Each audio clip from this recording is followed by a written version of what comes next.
Hi, I'm Anima Anand Kumar. I'm Director of Machine Learning Research at NVIDIA, as well as Professor at Caltech. Today, I'm excited to talk to you about AI for science, a revolution in the making. I believe that AI has huge potential for impact in many scientific domains. Let us start with a problem that is really important for humanity today, which is the problem of climate change. Over the last few years, we've seen so many extreme weather events that are really concerning, and so much of it, climate scientists argue, can be attributed to climate change. But in order to make this precise, we need to be able to understand and model climate and predict that for the next several decades. But with our current hardware and infrastructure, there are limits. Even if we assume that our computational hardware will improve over the next few years, it is still not enough to be able to precisely predict climate change, especially at fine spatial resolutions. And that is important for us to be able to get good uncertainty estimates of how climate is going to change over the next several decades and its impact on humanity. To get this ability to predict climate change effectively, what we really require is the use of AI and ML. So we need the power of machine learning to get a million-x speed up in scientific computing, such as for climate change. Just relying on hardware effectiveness, such as GPUs or supercomputing capabilities, is not enough. We need to infuse that with machine learning. And that's where we can hope to model climate precisely and effectively build a digital twin of this planet. In order to do this, we need to build strong foundations in terms of machine learning methods. And one area that I work on is how do we use machine learning to solve partial differential equations, or PDEs. This is a classical problem, and there exists a lot of solvers that can now produce solutions, such as, say, for fluid dynamics. It can predict how the fluid is going to change its flow, what would be the velocity at a future time, and so on. And how is this useful for climate change predictions? Because we need to model the turbulence in our clouds, the turbulence in our oceans. So these fundamental equations will help us predict weather and climate much more effectively. So how do we use machine learning to speed up solving such partial differential equations? Here, what you see is the difference between just solving one partial differential equation versus learning the solution. In order to be able to learn the solution, you need to teach the machine learning method by giving several examples, right? So you can say, if this is the initial condition, what would the solution look like? You can give many such examples, and with that, hopefully the machine learning method can correctly predict the solution for any given initial condition. So this sounds pretty much like many other machine learning problems, right? Like if you're doing computer vision, we do have the input image, and we would like to know what is in an image, what category of objects are in the image. So why can't we use just the standard machine learning approaches? It turns out that most standard machine learning approaches focus on just having inputs of a fixed dimension. So in this case, it would be images of a fixed size. On the other hand, if you want to use this machine learning for solving partial differential equations, we need the flexibility of being able to change the grid. If you're trying to predict the weather on our planet, we need to use the fact it's a sphere, right? On the other hand, if you're trying to predict fluid dynamics on an aircraft wing, that has a different shape. So we need to be able to modify and adapt to different shapes and different resolutions in a flexible manner. Ultimately, we need to be able to understand the physics underlying these processes in an effective way using machine learning methods. And that's what we call a resolution-free method So it doesn't just limit to one fixed resolution of the image. It can take inputs at different resolutions and be able to effectively predict the solutions. And that's where the approach we developed called the neural operator is able to do it. And the main idea here is, instead of limiting it to fixed sized weight matrices as in standard neural networks, we have layers that instead learn to do a convolution in a continuous domain.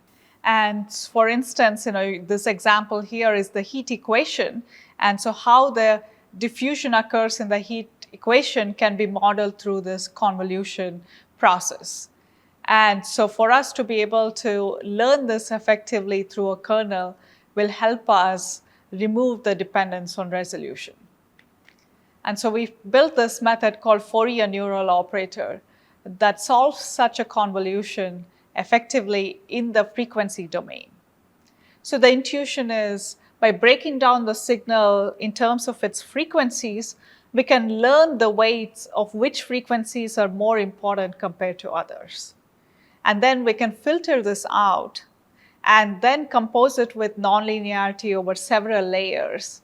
And with this, we can effectively process the input while at the same time keeping the resolution invariance. So we can feed it inputs of different resolutions and still expect the correct solution. So that's what the FOURIER neural operator is able to do. It's able to effectively incorporate the inductive bias by using the Fourier transform and processing signals efficiently in the frequency domain.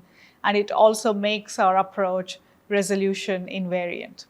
And with this, we are able to solve these fluid flow equations by training only on low resolution data that you see on the top and directly being able to solve a higher resolution input without need for any retraining, whereas standard machine learning approaches would not be able to do this. And with this, we also see the ability to capture these various frequencies that are present in such a fluid flow and ultimately model turbulent flows.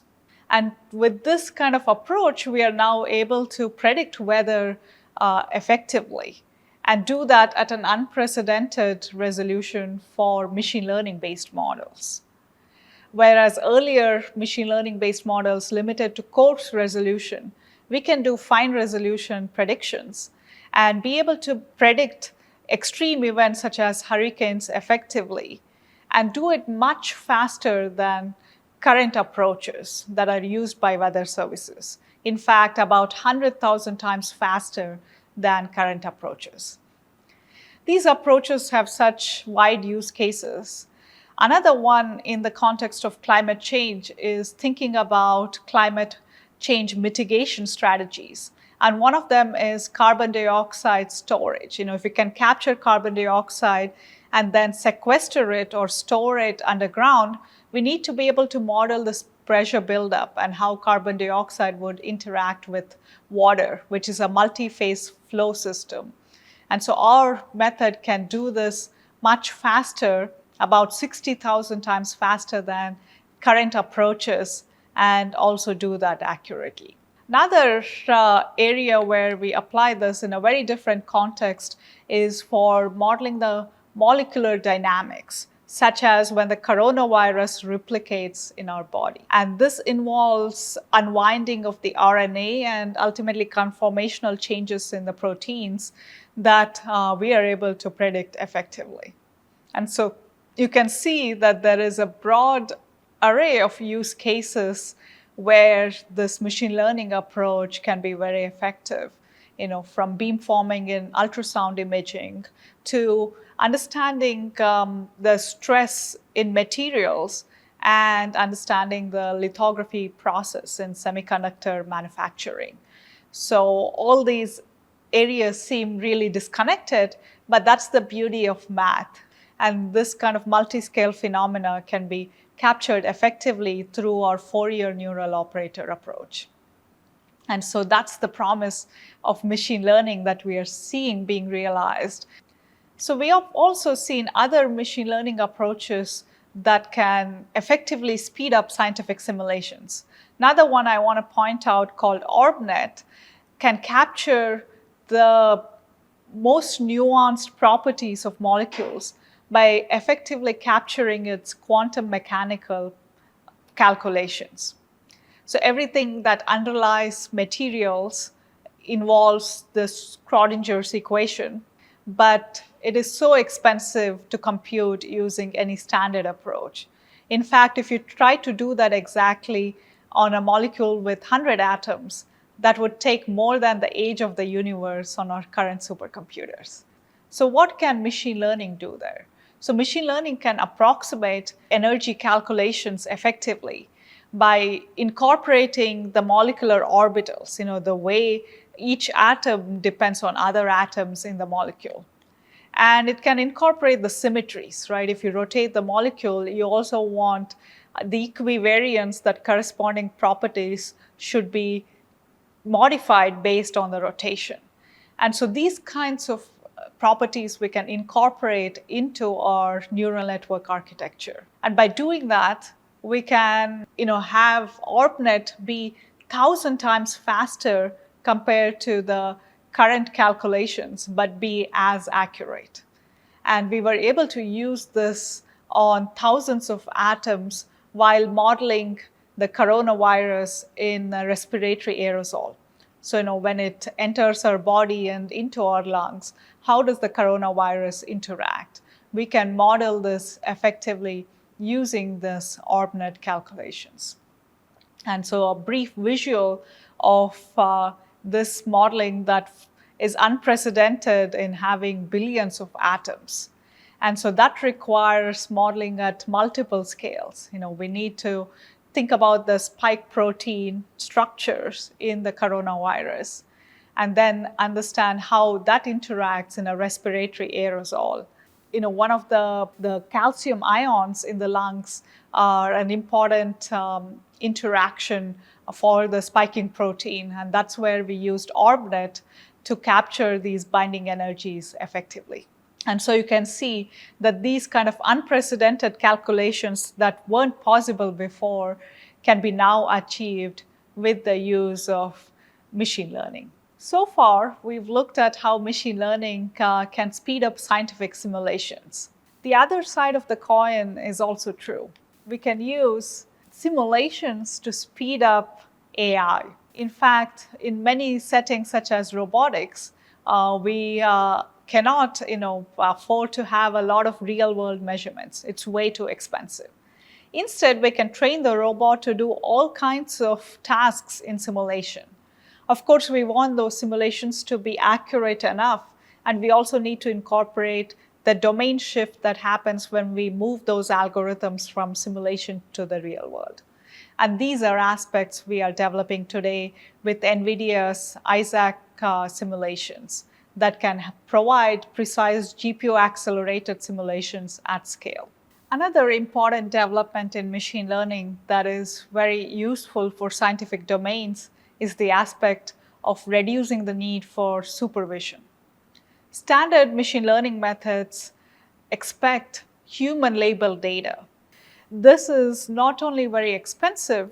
In scientific domains, such information may not be available because we don't know what the ground truth is. So recent approaches that reduce the need for supervision using self-supervised learning techniques can be very useful for scientific domains.